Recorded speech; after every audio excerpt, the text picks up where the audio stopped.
Bonjour et bienvenue dans cette vidéo tutoriel dédiée à l'utilisation de la fonction percement de porte de Nuage 2D. Donc l'utilisation de cette fonction va me permettre de pouvoir très rapidement créer mes ouvertures de porte. Donc via quelques paramètres, donc on va voir. Comme d'habitude, je laisse totalement libre l'utilisation de cette fonction, mais je peux, suivant mes besoins, arrondir mes cotes ou même carrément essayer de correspondre à la norme.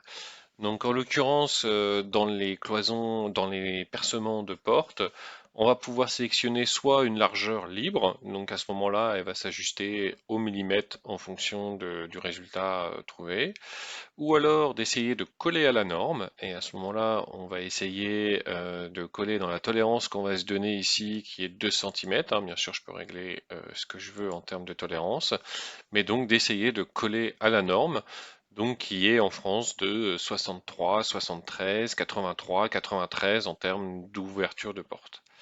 Et enfin, en dernier, j'ai la possibilité du coup de laisser le logiciel arrondir tout seul la largeur et à ce moment-là d'avoir une porte qui reste quand même au centimètre, mais sans forcément m'embêter à vouloir absolument coller du coup à la norme. Ensuite, je vais pouvoir aussi choisir sa position. Donc la position, elle est calculée par rapport à un des deux points de ce côté-là ou de ce côté-là, par exemple, et de coller soit en position libre, hein, et donc là, à ce moment-là, on sera au millimètre en fonction de ce qu'on va cliquer, ou alors également de proposer un arrondi hein, pour avoir du coup une position de porte qui sera avec une distance arrondie au centimètre par rapport à un des côtés du mur.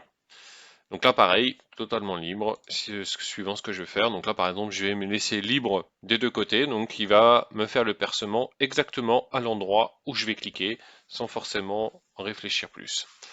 On va voir la suite après. Pour l'instant, on va rester sur le percement de porte. Donc là, je sélectionne ma fonction. Je vais pouvoir du coup sélectionner mes deux lignes. Donc c'est forcément des lignes et elles doivent être forcément parallèles pour l'instant. C'est prévu dans une version future de pouvoir sélectionner deux lignes qui ne sont pas forcément parallèles. Si on a par exemple utilisé des fonctions d'ajustement sur nuage de points et qu'on ne souhaite pas modifier l'épaisseur entre les deux et qu'on souhaite conserver le non-parallélisme, mais quand même gagner du temps pour faire nos percements, donc ce sera possible dans une prochaine version, c'est actuellement en développement. Mais donc là, il me faut donc deux entités lignes et il faut qu'elles soient parallèles pour que ça puisse fonctionner. Donc là, je sélectionne mes deux entités, je valide et ensuite, j'ai simplement sélectionné les deux côtés de mon ouverture et il va automatiquement ajuster mes deux lignes et également créer le petit raccord. Le petit raccord, lui, il va se mettre automatiquement dans le calque des deux lignes. Donc c'est-à-dire que là, si je sélectionne par exemple cette porte-là, vu que c'était dans mon calque-porte, et bien du coup, le petit ajustement entre les deux s'est mis dans le calque-porte. Là encore, il est prévu dans des futures versions en fonction des demandes de pouvoir dessiner l'embrasure complète. Là pour l'instant on est sur une embrasure simplifiée puisque c'est très généralement ce qui est utilisé. Mais pour ceux qui souhaiteraient avoir une embrasure complète, du coup ce sera possible dans des prochaines versions. Et donc là je vais pouvoir comme ça créer rapidement tous mes ouvrants, puisque ça c'est une étape qui peut être parfois assez chronophage lors de la DAO, puisque ça oblige à créer euh, plein de petites lignes pour nous permettre de dessiner ces éléments-là, à ajuster, à resupprimer derrière. Là, ça va du coup très très vite. On a juste à sélectionner les deux côtés et ça nous crée directement nos ouvrants. Donc là, hop. Voilà. Et donc là, on voit, j'ai créé tous mes ouvrants intérieurs très rapidement.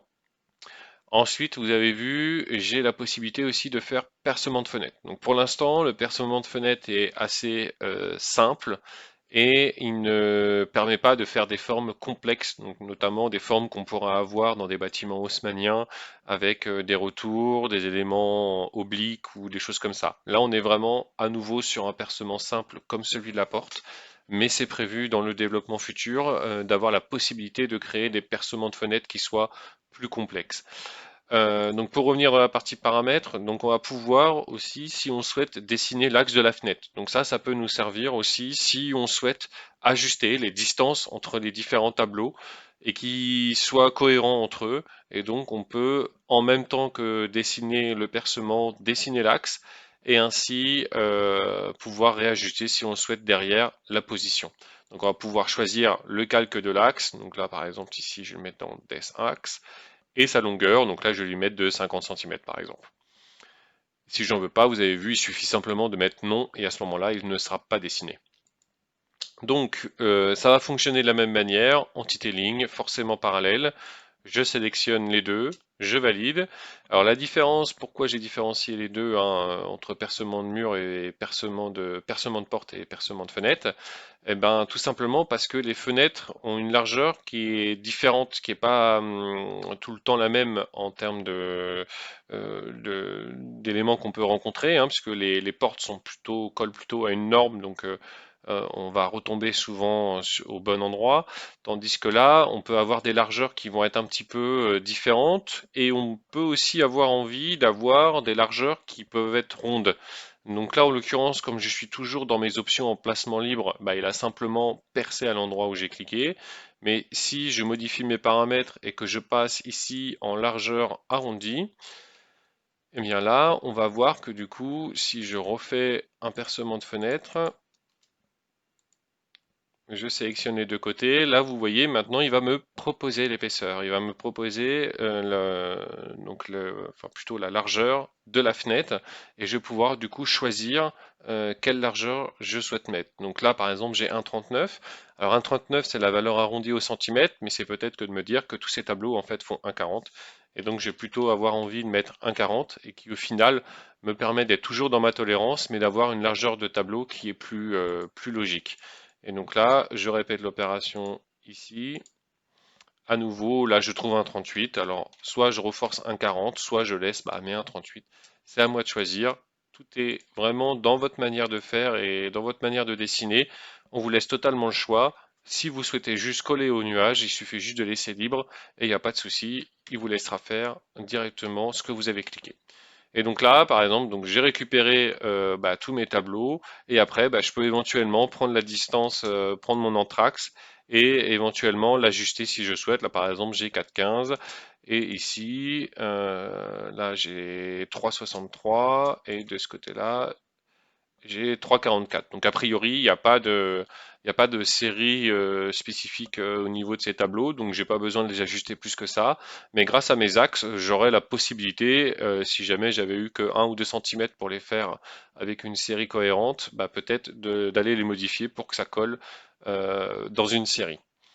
Donc là, voilà pour l'outil percement, donc qui est vraiment une fonction, je pense, vraiment très utile dans la partie DAO, hein. Donc là, il y a encore un percement que je n'ai pas fait.